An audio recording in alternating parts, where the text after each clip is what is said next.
the first crewed flight of Boeing Starliner. On June 5, 2024, 8:10:52 a.m. EDT, Boeing Starliner spacecraft made history with its first crewed flight after delays and setbacks.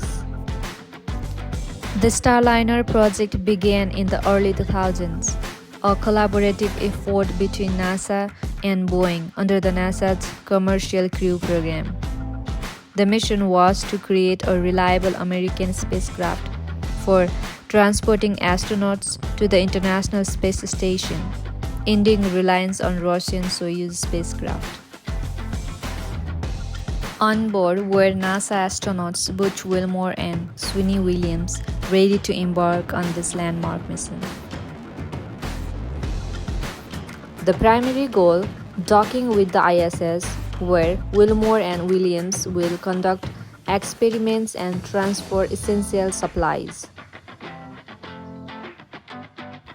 They will remain aboard the ISS for about a week, ensuring the Starliner can serve as a safe haven for future long-duration missions.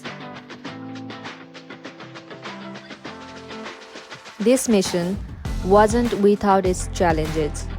Just before launch, the Starliner experienced helium leaks, which engineers swiftly addressed to ensure the spacecraft readiness. After this mission, the Starliner will return to Earth, targeting a safe landing at White Sands Space Harbor in New Mexico.